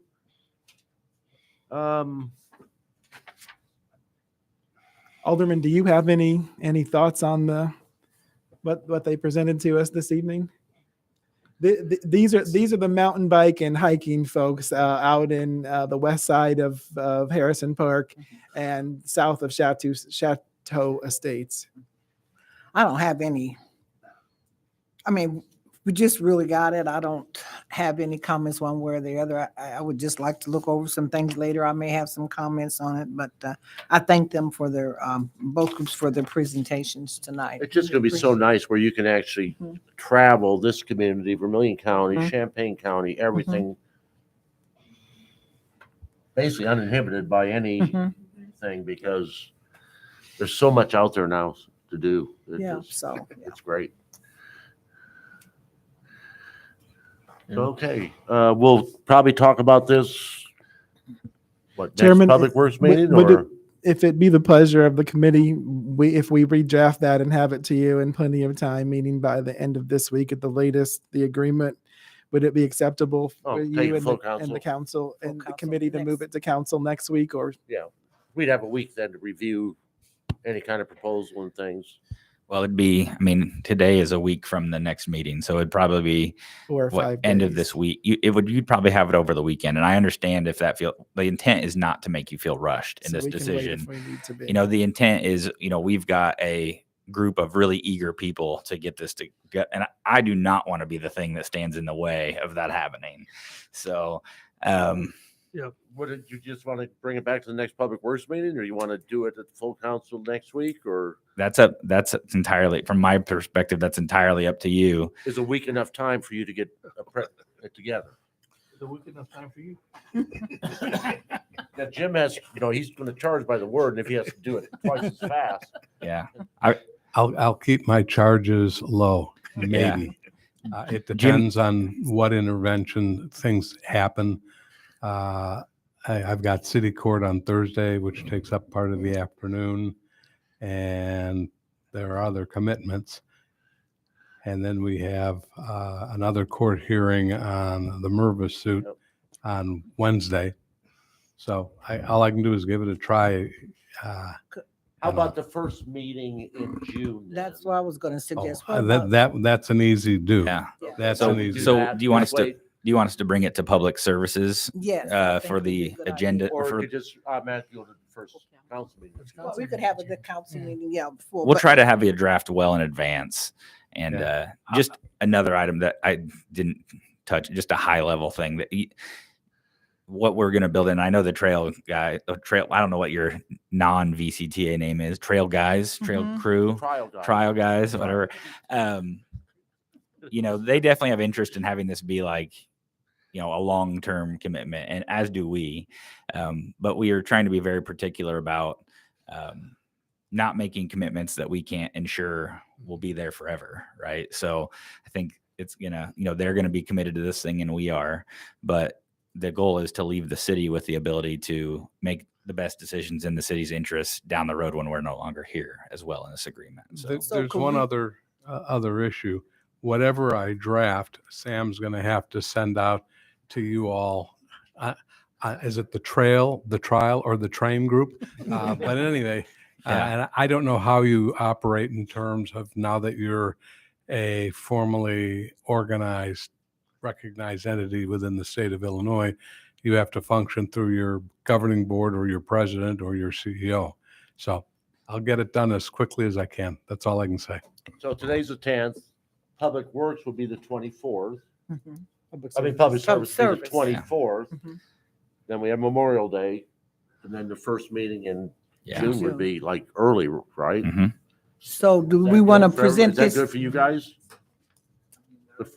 The first, well, I mean, we can take it to the full council next week, but that only gives the corporation council Yeah, for that. and that's why I Sam said, things, a week.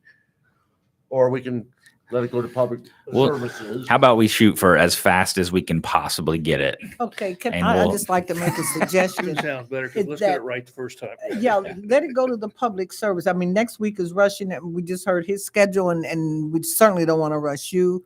So can we just Public bring this to the services, public service? Or we can just take full council the following week. Just take it. Before council, well, we can take it to the full council the following week, but I'd still like public service to have the opportunity, unless, to make it, I'd like to have them to have the Well, it opportunity. gives us to 2 go weeks through then this. it gives all the aldermen 2 weeks Yes. to review, or Right. 3 weeks almost to review And I'd like, whatever the proposal is. so if you could take it to public service, then to the full council, I think that would be better. Everyone's had time. We don't have to Okay. look You wanna- now. Is that the pleasure? Sure. Okay. Okay, Sam, you got your work cut out for you. Keep Corporation Counsel Simon out of the picture as long as you can. I did my part. I got it to where I thought it was good, and now Jim has to fix it. And also, Attorney Simon, we have an extra week in there. There's 5 Tuesdays. Yeah, that's in 5 May. Tuesdays. My gosh, you got plenty of time. My God. No rush now. Do you know how many angry bikers I'm going to have at my doorstep? Well, They're way faster than me. Okay, let's see. I think that was just discussion. So we Mhm. made a recommendation, take public services, and then and then we'll vote the First following meeting. week. Mhm. Or 2 weeks First, from then. yeah. Okay, 9I is a resolution authorizing repair of a storm sewer under Old Ottawa Road. Need a motion and a second, please. So moved. Second. Okay, did you all get to look at the pictures? Mhm. Is it self-explanatory? Okay, it's just something we came across in the Old Ottawa project. We need to get taken care of. We're not going to do it. We can't do it as part of that project. So we want your authorization to go ahead and do it. That was my question. You just came upon that one when you're doing all the other. Yeah, work there? I won't tell you the specific circumstances of how it was found. It was an interesting story, but maybe after the meeting. But yes, a construction worker happened upon it while doing something else, and Something else? Go to the bathroom. Come on. that's right. Yes, and he said, "Man, that thing's in bad shape," and we said, "Yes, it is." So Those no parking signs aren't holding up. no, the parking signs are great. It's everything else. They're aluminum. So we have a motion and a second to fix that storm sewer under Old Ottawa Road. Roll call, please. Alderman Iverson, Yes. Bouchard, Yes. Wands, Wilson, Yes. O'Kane, Yes. Brown, Yes. 4, Yes. 6 yes. 6 yes, thank you. 9J is a resolution awarding the contracts for bids 693, 694, 695, 696, 697, 698, and 699, and appropriating MFT funds. Why couldn't you just put like a 693 through? Yeah. I could have. I was really tempted to make those individual, but I got sick of writing, and that would have put us on queue. I figured up. So, All right, need a motion and a second. Second. Okay. Questions? Well, like always, before next week, some kind of little map. oh yeah, dang it! I was gonna attach. I've got a map of where all these are. And you don't need to combine them. I If didn't they're atta- separate, if they're separate, sometimes it's easier to read. It's not than- attached to this. He's going to mail to you right now. Check your email. I can't work this I iPad get that well. emails. Son send him one. That's right. Okay, questions? Okay, roll call, please. Alderman Bouchard, Yes. Wands, Wilson, Yes. O'Kane, Yes. Brown, Yes. Iverson, Yes. 4, Yes. 6 yes. 6 yes, thank you. Now I messed this all up.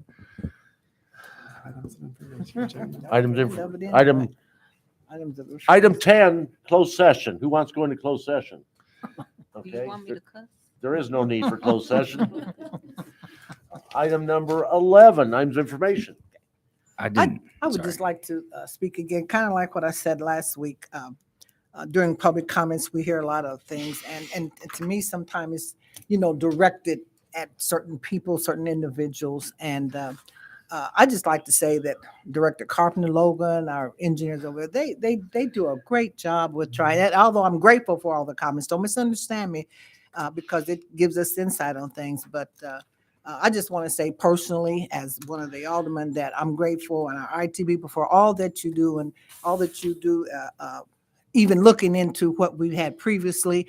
As we talk about in our archives, there are different things that we could look at, or we're not taking time to recognize. And I believe that you do your job. You do look back, because I know Sam's been here with some things, and he has mentioned how he has recognized what has been in the past has been offered to the council. But at the same time, things change, and you can't always just go and use everything you had from the past. So again, I just like to say to all the directors, what you do, I appreciate. And I just like you to know that, because sometimes some public comments can come kind of hard and probably think, boy, I work, nobody's satisfied. But just for me personally, I appreciate what what everyone is doing to still continue to make our city what is great. And we're not going to satisfy everyone. We just can't please everyone. And so we have some upset, some with happy, but and then we have some with public comments that have ulterior motives as well. And I think we need to recognize that when we listen to comments. Just be aware, not pointing out anything, but I just like us to be aware when we hear these things and think, well, maybe we haven't done our best. But I think we do our best. The entire administration for the city of Danville and our councilman. And I would Chairpersons, like thank to you. tag on Alderman Brown, myself, the mayor. We had a heck of a first meeting of this Center City Neighborhood Association. My gosh, what were there, 30 plus people there probably? Had a good one. We almost ran out of chairs First time in in almost 2 3 years that, well, yeah, in almost 3 years that we had a meeting, but it was great. Good presentation by Chief Yates. Yes. I think Sam got off the hook. 'Cause I did. We're not meeting in June. Carl's coming in July. I'm bringing fireworks. Okay. But it was great. It was nice. And that was Tom Stone's baby. I mean, Yes. It Tom and I was. used to split. I do Lincoln Park and he would do Center City. And when Mary Lou approached me and Brenda and things, we kind of put it all back together. It was nice. Alderman Ludwig, I was really proud. We had three Oh, of the and I didn't even see you over there. we had 3 of the 4 aldermen that represented that area there, and the other one wasn't there because he was under the weather. So I was super proud to see y'all being there for your people. Yeah, it was good. It was so much fun to get back into that. Now, Lincoln Park starts this Thursday.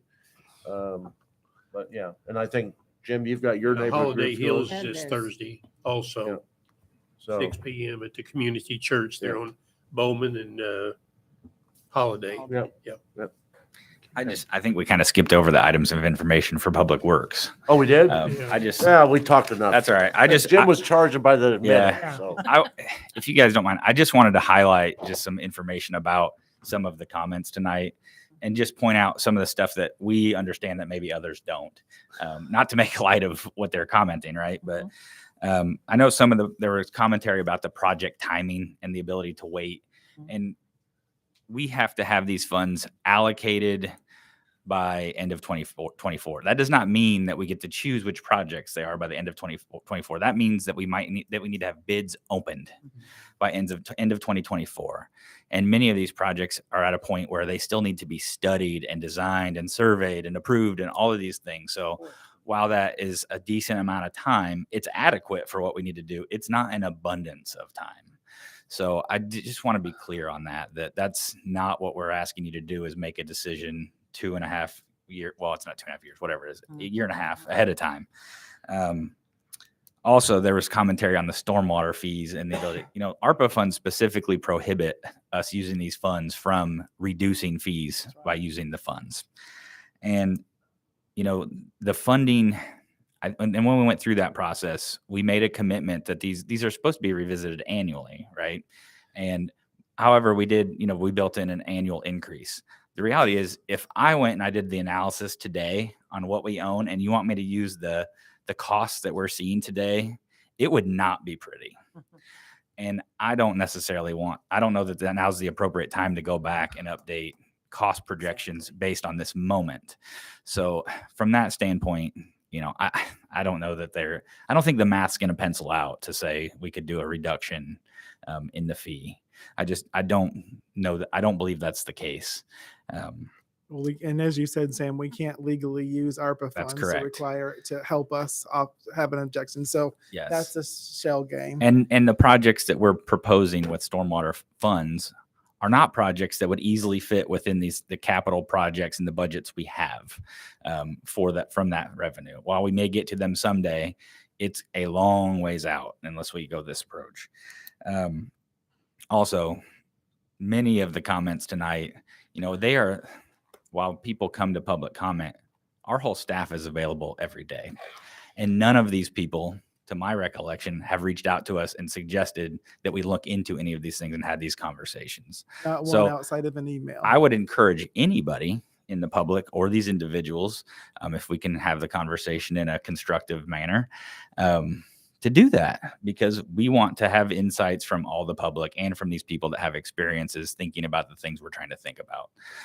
Those just are not things that are being presented to us. So I wanted you all to be aware of that these are not, and I know you are, I think we're lucky to have your trust and we want to keep it that way. And that's why I said, I don't want to make this political. Right. Yeah. Because we know what's all coming down. We can see the platform. Oh, yeah. I would like to add that I would hope that everybody received the letter that Dave Rui and I worked on for expenditures. Yes. There were some things that weren't completely true tonight. We've never lost $50,000 in any year in the last 10 years. The numbers that I gave you did not include the previous pool manager. You can figure those in at about 12 weeks, and that would have equated to about 14,000.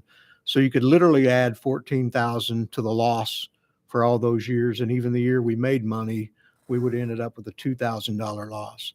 The one thing as you look further down that Dave and I took the time to do is, and as I mentioned, this is simply an estimate. I'm not going to sit here and try to tell somebody I know all the numbers. No one knows all the numbers. This is 2 years down the road we're looking at. But we took some fees that I have paid in the last couple of years in other communities throughout Illinois and Indiana, being an out-of-town participant as well as an out-of-state participant. We took some of those, and then we came up with the numbers as to what labor is going to cost. And as you see, the general fund would be putting approximately $15,000 each of the first two. The second year would be a little more because the minimum wage would go up another $1, but they're not going to lose $50,000. And at any given time, Aqua could say we have to pay for all the water in the spray parks, and then it's all a loss at that point too. Are we going to remove them as well? Just because now we're paying for something? We pay for fire, we pay for everybody in public works. You're paying for all of us already. If none of us are worth the money, then let's just have everything privatized and pay everybody more money and watch more people leave the community. And I would piggyback on what Sam said, for comments that it don't need to be political and then it's turned into political anyway, speaks tons from where it came from. So that's all I have to say. And I do thank you. And I know my staff, Sam, Logan, Dave, the rest of the crew, all thank you as well. We've worked hard to earn your trust. We trust you in the decisions you make. We trust you as well as the rest of the council members. When you want our opinion and when you ask us questions, we have nothing to hide from anybody, and we never will. So thank you. Vice Mayor. I just wanted to add, people are talking about ARPA money, is it going to be available for Riverfront and this and that. Let's not forget, due to the extremely hard work that many people in the city have done for 20 plus years, we're getting a casino, which has already said they would give $1 million to the Riverfront project. So there is money that will be going to some of the things they talked about today. Yeah, that's what we forget. Mhm. But we look at what Danville Development is proposing and what they're giving us, and the agreement the mayor worked out with. I think they made the comment, we got a better deal than what, New York? Mhm. I mean, on all the, community reinvestment and things. So knock on wood, my gosh, Yep. Yes, sir. it'll be good. Very good. I apologize if I'm emotional, Chairman, but it just is very frustrating to have your integrity questioned by folks who obviously have political motives. I pride myself in us being transparent As soon as I know something, you all know something. You all that have served on the council know before. How many times are we slapped information on $1 million projects in closed session and said, vote on it? How many times were you not consulted? Were we, as I was with you as an alderman, we were not consulted as partners, but we're doing those things now. And so to hear those kind of accusations from those people who completely lack transparency themselves, quite frankly, it disgusts me, but it shows you, I think oftentimes what people say says a lot more about them than what it does about others. And I will tell you, the mayor and I talk often. I mean, we talk about what's going to happen in Maine. We talk about what's going on in this community. Some things we keep to ourselves, but most transparent, and I've told them, I'll tell it to the public. I've served under 3 mayors, and he's the best I've ever had the opportunity to work with. And he knows it. I've told him to his face. I've told him on the phone. I've emailed him. He's a great guy. I mean, he's the best thing for this community at this time. And he's put together don't like to cuss, a hell of a team. All of you. I mean, That's what I see. it's great being happy again, seeing the city moving forward and seeing people that actually respect each other and do things. So you're my friend, you know. Mike, does that make us hellions? What does it make you what? Yeah, hellions. I think you were anyway, Carl. Don't worry about it. Sorry, I could go all night. I wanted to also try to put it in perspective. You know, there's a lot of conversation. $25 million is a lot of money, but it's not what people are making it out to be. And it's not going to be, 25 million does not change the trajectory of Danville. It helps us get there. This team, we believe in where Danville's going with or without this $25 million. And it helps us, supercharge what we're doing. I mean, just in infrastructure, the city has over $1 billion worth of assets. $25 million is what we should be investing on an annual basis. So yes, it's important. No, it's not the end all be all.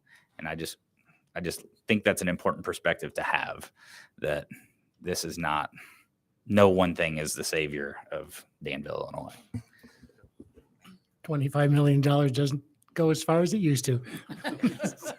Yeah, when I used to make that, I forgot. Yeah. All righty. I got a couple little questions. Okay, is this under committee members' comments or? Well, as I got to be on the agenda. Corporation Council's looking at me because I need to go by the agenda. Is this item 12? Committee members' comments? No, it's, Item I want information. item information from Public Works. Oh, okay. We're far past that. Who is taking care of the grass? Who do I call if I got to Tracy, ask? call Tracy. I thought he was doing demo. No, he's demo and the grass other than the parks. The I got parks is his- Steve. Well, I know, Yes. I see Steve in the morning. Yes, Okay. but Now, call Tracy. I got his phone number. Yeah. And are we writing tickets? Because there's a lot of tickets. We don't write tickets in Public Works. Public Works does not write tickets. Are we, We write tickets, as you know, we get to each area once a week. Code enforcement, legal. okay. He's talking. And and are we writing tickets on the toters? I No, don't we have believe not yet received. We're writing tickets. tickets on the toters because we still have not received toters. No, I thought last week we decided that we'd go ahead and write tickets. I think that we That's what the decided to write discussion was, warnings. wasn't it? The first one is a warning. Yeah, the first one's a warning. But have we started doing that? I'll check with my It's getting inspections. frustrating because they're getting more and more and more out there. Because we've yelled wolf so many times that they're not afraid of us anymore. They're gonna That's they're gonna the way unload. last time. I at this moment I can't tell you because I've not had a chance to sit down with them. By the way, in our 3 sectors for each, an inspector for each, they make an entire cycle in 2 weeks. So after 2 weeks, they have the territories or the sectors. There are 10. I know what my wife Okay. did that. That's right. Because we decided last time we talked about this, since we did not have toters available, we would go ahead and give a warning, but would not enforce it until we had the ability to provide a toter and things. Is that, I thought we were going to go ahead and enforce everything except if they didn't have a toter. Yes. I didn't think we were giving them that much grace. We were going to give them a warning, but not if they needed Well, a new they're gonna get toter. their we first- couldn't. They're going to Might get their be wrong, first but warning correct and me if then. I'm right. I think it was only if they needed another toter. Okay. But if they were violating like over, Lying and- other parts, we were going to ticket or give them a warning for that. I mean, not a warning, but a citation. Well, they're still going to get Right. the first interaction will be a warning. I believe what was discussed and consensus was that, for instance, if a toter is overstuffed, that's going to continue to be a warning because they need that second toter. If there's other garbage that's, regardless of whether the toter or not is stuffed, that's unrelated to stuffing toters, there will be warnings and then tickets issued, including having the toters out too early, having them out too late, not returning them to their proper location on the side or backyard of the house. I got people carrying garbage out to their toters because they never go in. Well, that is an enforceable violation And as of it's been today. that way for 6 months.